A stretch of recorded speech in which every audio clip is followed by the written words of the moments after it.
And so those tools are listed over here on the left-hand side, which is your toolbar. Now, you can change the appearance of your toolbar.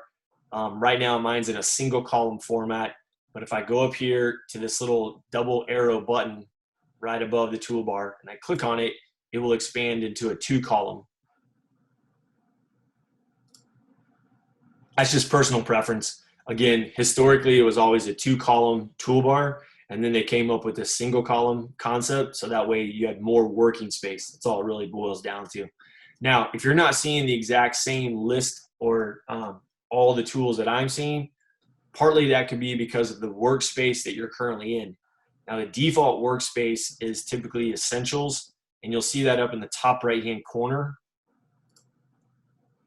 Now, you'll notice if you click on that, you have a list of other workspaces that are available. And you'll notice there's actually 2 Essentials. There's Essentials, and then there's Essentials Classic. So the Essentials is the newer version. And if you choose that option, you'll notice that you lose this data that appeared up here at the top of the screen. If you go to Essentials Classic, you get that data. So me personally, I prefer the Essentials Classic because it gives me access to this section up here at the top, which is my options bar. And it's kind of a shortcut to some of the other features that are available that I would find in other locations, okay? So you can use whatever preference you want. But the other thing that you'll notice is if you jump back and forth between those 2 workspaces is this environment over here on the right-hand side, which is our docking station. And that's where all our panels get stored. That also reconfigures as well. So when you're in Essentials, you have a lot less panels available versus if you're in Essentials Classic. In fact, in the Essentials Classic, you actually get 3 columns of that docking station instead of just 1. You'll also notice there's some other standard workspaces, such as if you're going to do a lot of printing and proofing work. If you choose that as an option, again, it's going to reconfigure with different panels and tools that are specific to working in that environment. And these are custom built. Now, you have the ability to create your own, which is what we're going to walk through here. So I'm going to go back to the Essentials Classic. And then in this column right here, which I have a bunch of icons, these are panels that are just not expanded. If I click on that little tick mark, the 2 arrows right at the top of that column, that will expand it.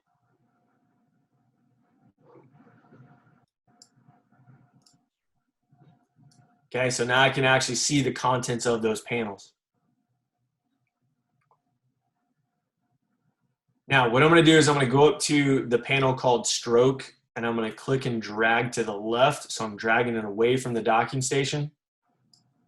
And now I've created what's called a floating panel, which just simply means that I can place my cursor at the top of that panel, hold and drag, and I can move it around my screen wherever I want to.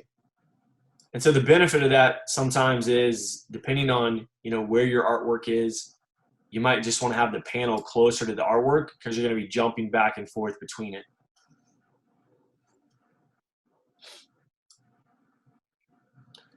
If you have multiple floating panels, which you can configure these differently as well, because obviously as you start to get multiple floating panels, it can start to cover up the artwork space. So one thing that you can do is you can take a floating panel and you can drag it to the base of another. When this blue horizontal line appears, when you release your mouse, they're now grouped together or stuck together. I can also take a floating panel and drop it on top of another floating panel so I get a blue border. When I see the blue border and release my mouse, it's now in the same floating panel. And I can access the different panels by simply clicking on the tabs up at the top. So I want you to create at least 1 floating panel so that your workspace looks a little bit different, so that we can save our own workspace. So you're going to go back up to what probably says Essentials or Essentials Classic, depending on which one you're set at. And at the bottom of that menu, you're going to see New Workspace.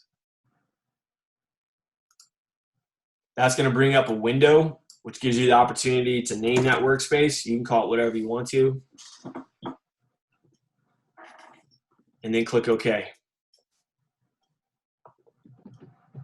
So now that workspace name is what you're going to see up in the top right-hand corner. So I called mine Chad, so that's why my name appears there. If I click that drop down, any new workspaces you create will always be at the top of the list. You can see the dividing line there.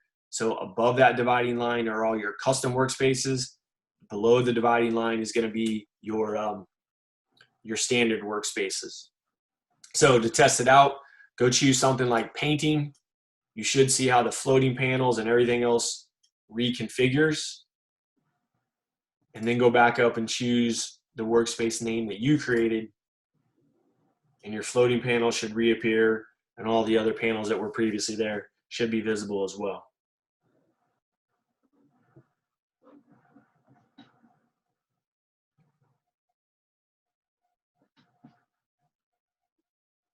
Now, that's pretty common with all the Adobe products, so if you weren't aware of that procedure, you can do it in InDesign, Photoshop, etc.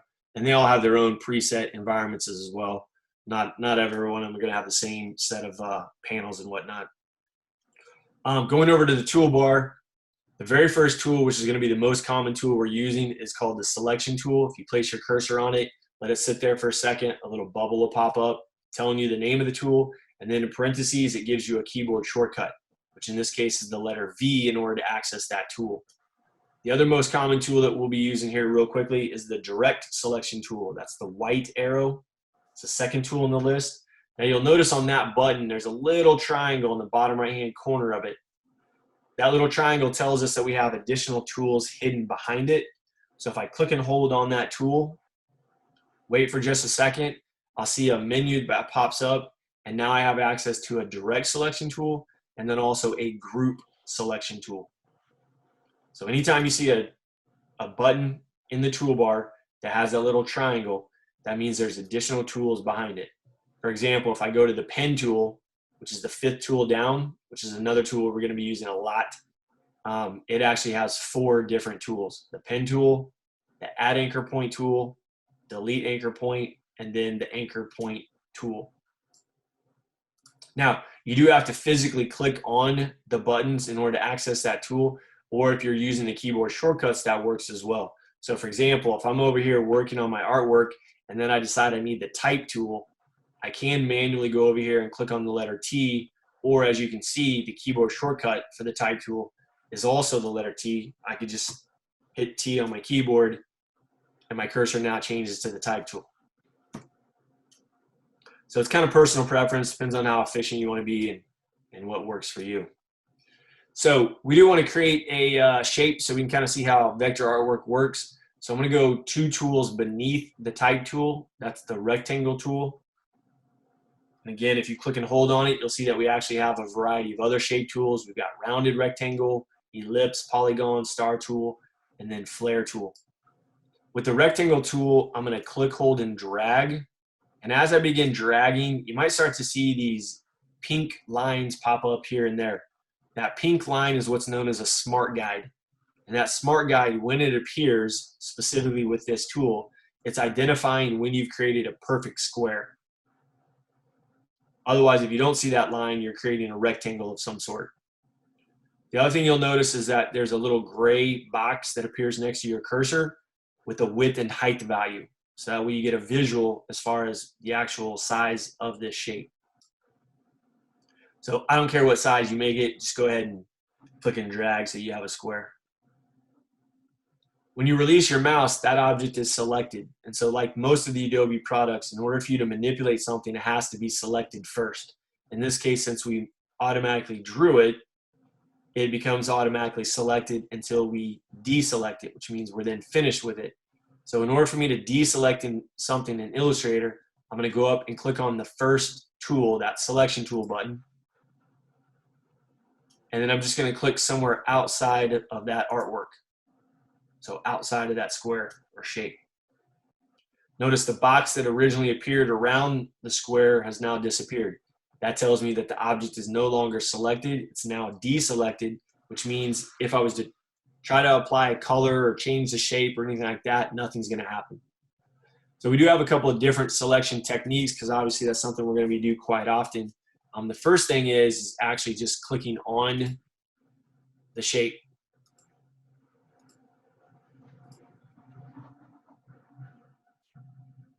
Another technique that you can do, so if you deselect, another technique you can do is if you place your cursor somewhere outside of the shape and then click, hold, and drag, you begin creating what's called a marquee, or this dashed line shape. And as long as some part of the square you drew is inside of this marquee that we're creating, when I release my mouse, the shape will be selected.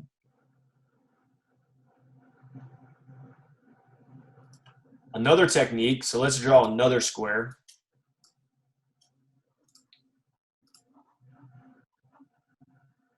So just to demonstrate that marquee concept again, now if I place my cursor outside of both shapes, neither one is selected currently.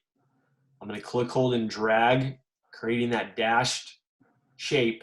As long as my two squares, some portion of them is inside of this marquee, when I release my mouse, they'll both be selected. Now notice when multiple objects are selected, we now have this bounding box, is what it's referred to, this border that now encompasses both shapes. The other technique to select multiple objects is to click on one, hold down the shift key, and click on the other one. So it's just a different technique. Keep in mind that marquee technique is really beneficial when I don't have other shapes around what I'm trying to select. Obviously, if I had some shapes right here in these gap areas and I'm using this marquee technique, anything this marquee touches is going to become selected. So it's not always, as an efficient technique, but it is available there.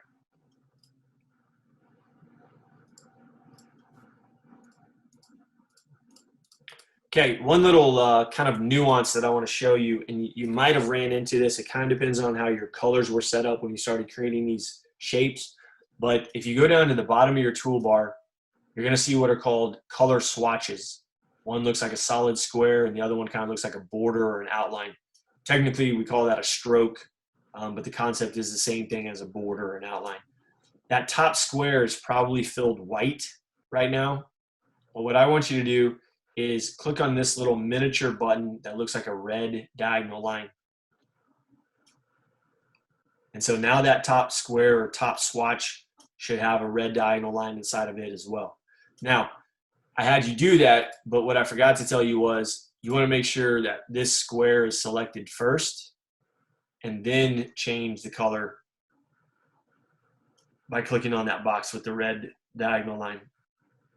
That red diagonal line represents no color. So basically we just made our square transparent. And you can confirm that because if you click on the other square, it should still have a white swatch. But if you click on the first square we created, it should have that red diagonal line.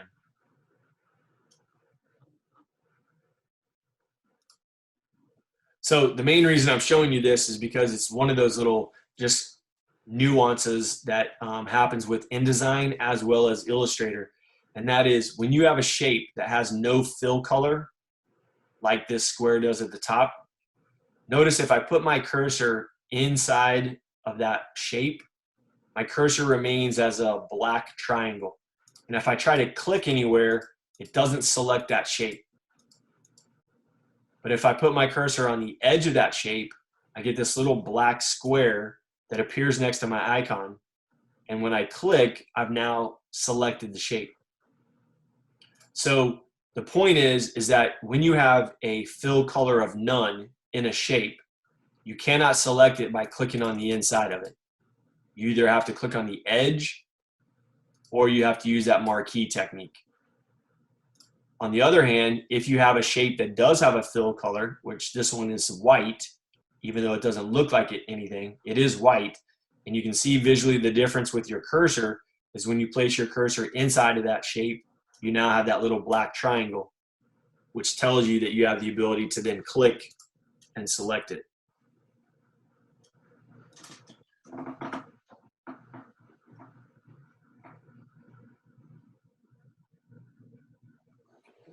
So it's just kind of one of those weird features, and sometimes it's a struggle point for people if they're not aware of it, because they'll, you know, apply no fill color to the shape, and then they're trying to click all inside of it and it won't select it, and they're like, I don't know what's going on, it's not selecting.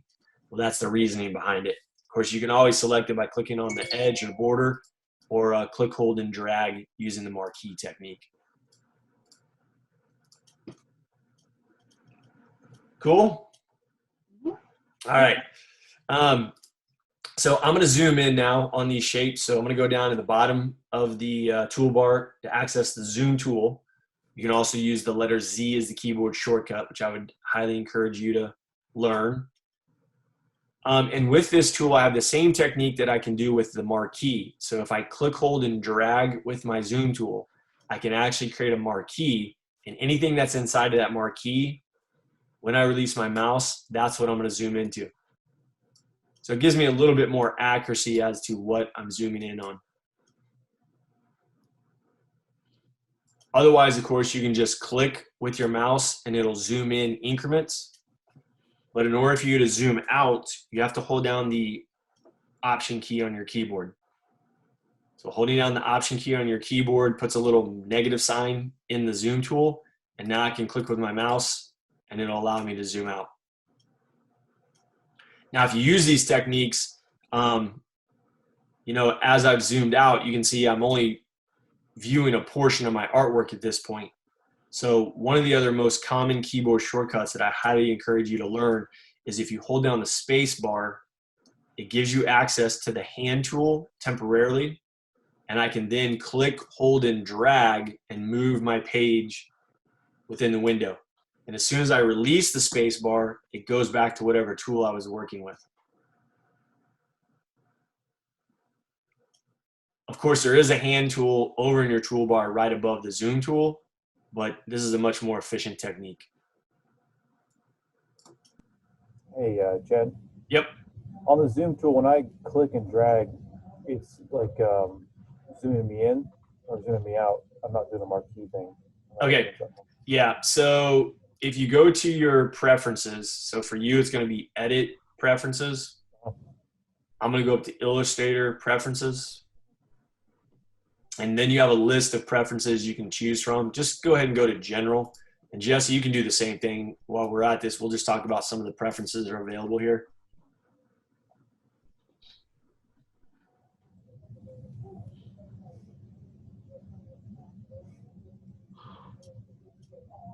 So the very first preference category is the general category. And one of the first things I want to point out to you here is over here on the second column, in the bottom of that column, the scale, strokes, and effects.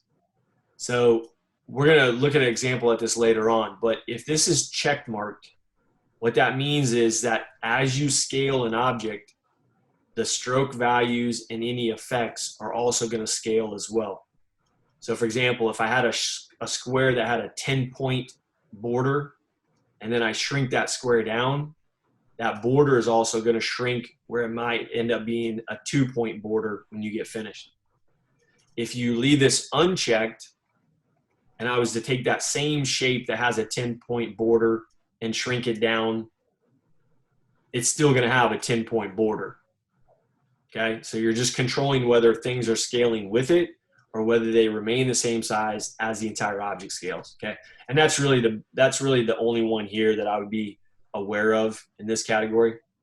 If you go to units, this is where you can set the preferences for all new files. So as I mentioned earlier, if you wanted all your new print files to be in inches, this is where you're going to set that up.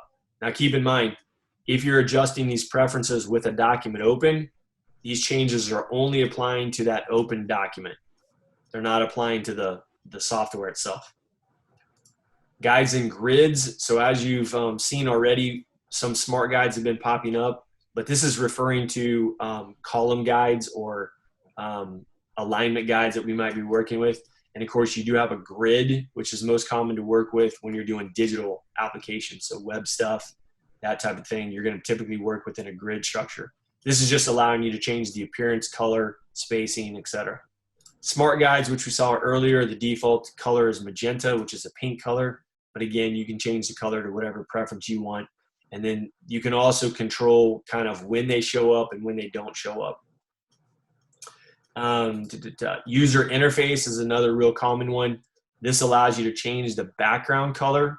So all these panels and whatnot that you're seeing on my screen, which kind of have a dark color, you can make that either darker or you can actually lighten them up by choosing from these 4 options.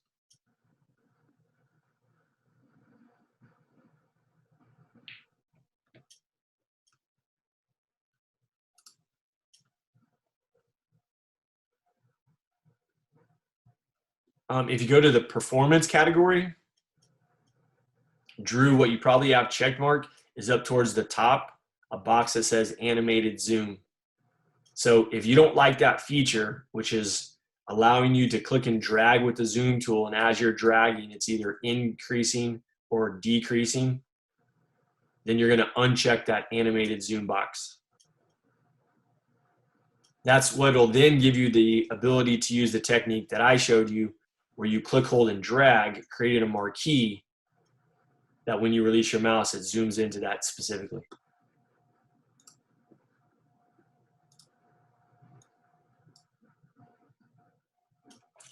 So if you want to test that out real quick.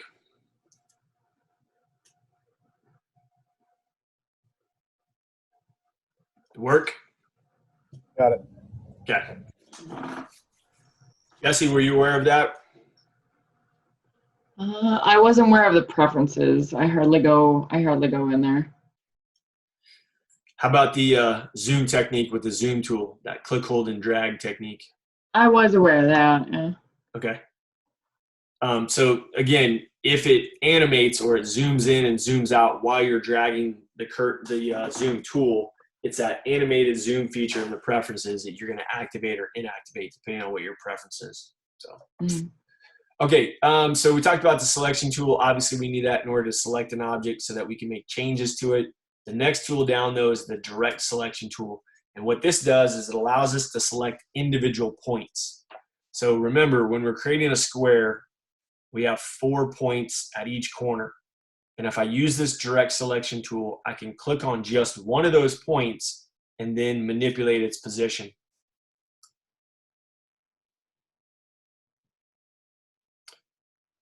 Now, using the same techniques that we've talked about, such as selecting multiple objects, if I already have a point selected, and then I hold down the Shift key and click and drag another point, now I'm actually moving 2 points at the same time. So by holding down the Shift key, you can select multiple individual points.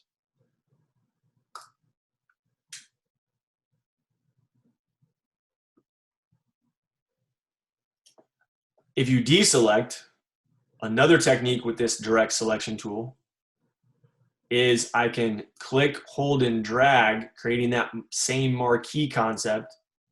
However, with the direct selection tool, it only selects the points that are actually in the marquee area. So with this particular shape, I've now only selected the top 2 points. I haven't selected the bottom 2.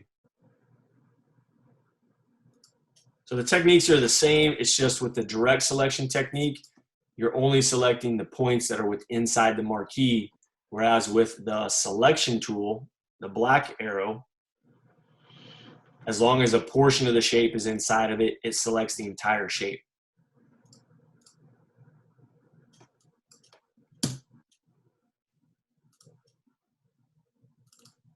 Now, another way that you can create a shape, specifically if you want it to be a specific size shape, is if I go over to that rectangle tool and click on it, and then I just click once on my artboard, it's going to open up this rectangle window, which then allows me to put in whatever values I want.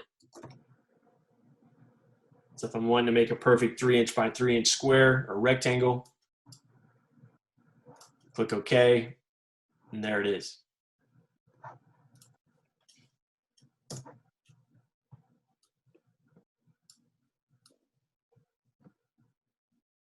Switching to a different shape tool in that same group. So if you click and hold on the rectangle tool in the toolbar so that you get the menu of the other shapes that are available, If I choose the ellipse tool, it's called the ellipse tool because, of course, as you click, hold, and drag, by default, you're probably going to be creating a non-perfect circle. But again, if you pay attention to when the crosshairs appear, those magenta lines, that will then identify a perfect circle. Now, of course, at this point, I've created a perfect circle, but now I'd like a bigger perfect circle. If I continue to drag, I'm probably going to lose the perfectness at some point. So in order to assist me with that, I'm going to hold down the Shift key and then drag. And by holding down the Shift key, that gives me a proportionate and perfect circle. The same technique applies with that rectangle tool. If I was to hold down the Shift key and then click, hold, and drag with the tool, it creates a perfect square.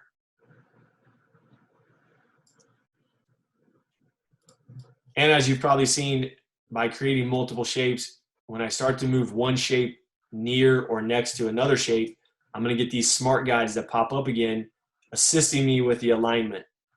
So if I see a horizontal line like this, that tells me that the bottom of the square is now on the same plane as the top of the circle. Or if I drag it over to the left, now the right side of the square is lined up with the left side of the circle. Okay, that's the benefit of those smart guides. Now, if for some reason you don't like them, you can go up to the menu bar to the word View and just uncheck Smart Guides. One other thing to pay attention to in that same View menu is down at the very bottom, you have these snap features. And right now the default, because this is a print document, is snap to point. So as I'm moving something, once I get it close enough to another object, it might actually just kind of move to position or move over. Now, it has pros and cons. Like in this example, notice when I drag back to its original spot, it kind of jumps. So if you want full autonomy of movement, then you're going to want to turn that off.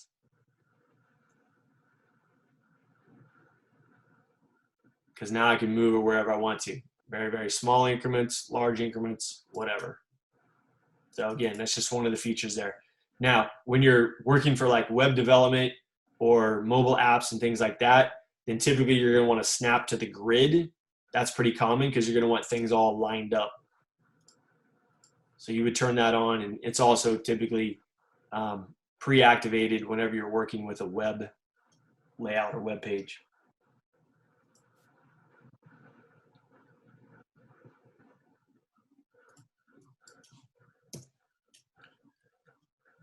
Just to give you another visual here, so you understand the concepts of the selection tool and direct selection tool. If I use the direct selection tool and select the top 2 points of this square, and I hit delete, it will delete only those 2 points.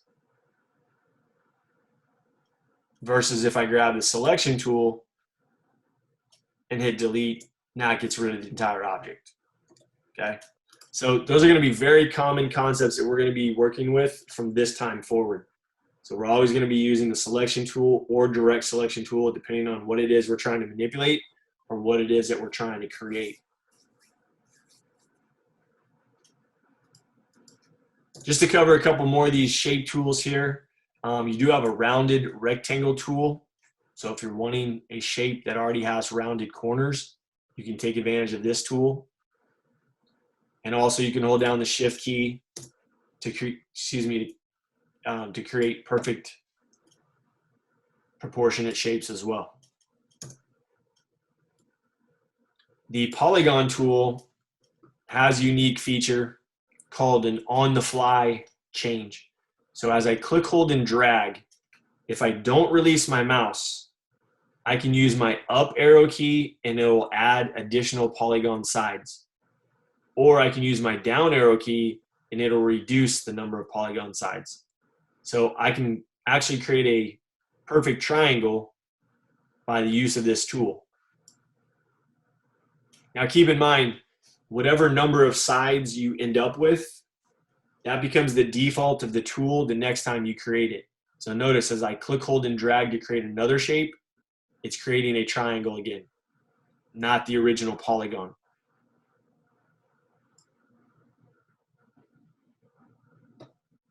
So of course, one way I can override that is using the same technique, click, hold, and drag, and then move my up arrow key to add additional sides. Or just like we did with the square earlier, when I wanted a perfect 3" by 3" square, I can take the tool, click on my artboard, that'll access a polygon window where I can then indicate the radius of the shape and then also the number of sides.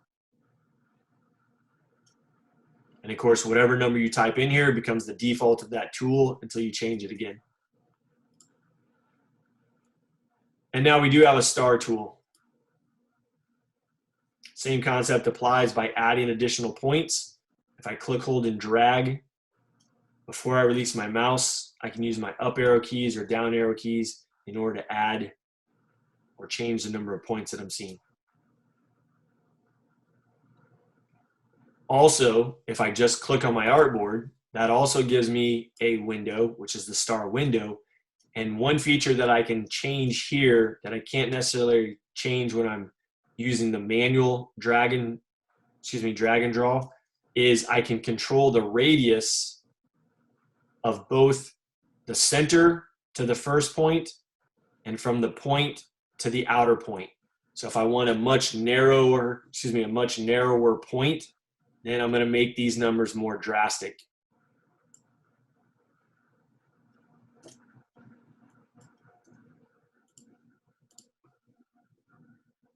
Okay, so you can see the difference between the values, a 1" radius and then a very small 0.2" radius. Or if I want it to be more rounded, then these numbers are going to be almost the same. So 1" and then a 0.8" is going to give me a polygon actually. And on the star one, is there a way to reset that to the standard? That's a great question.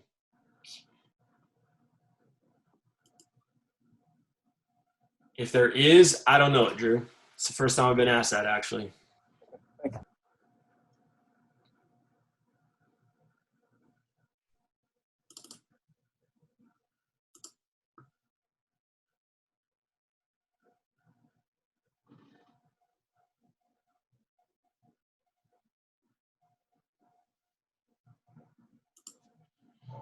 Yeah, you got me twice today already in the first hour. I'm gonna have to give you a trophy for that, man. That's never happened in 16 years.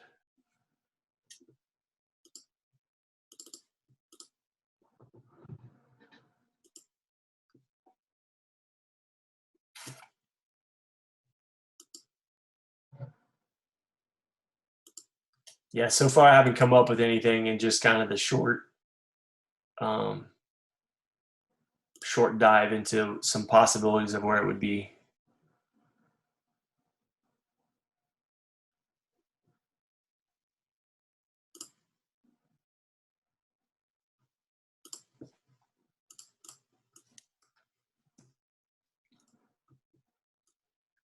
And then the last one, which is the flare tool, a lot of people have fun with this one. It does some funky stuff.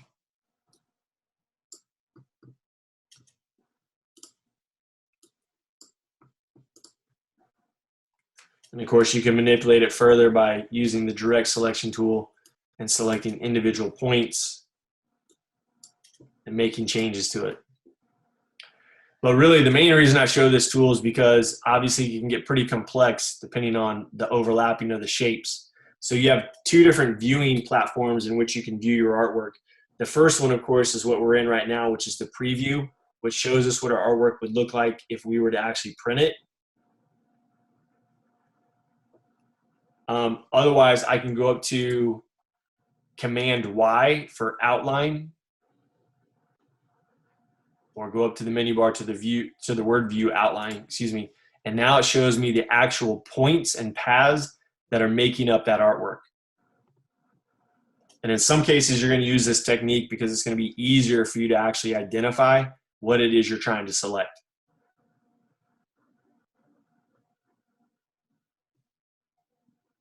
So again, Command Y or Control Y is the quickest way to get back and forth. But if you're a menu person, you can go up to the menu bar, view, and then it would say outline or preview depending on which format you are currently at.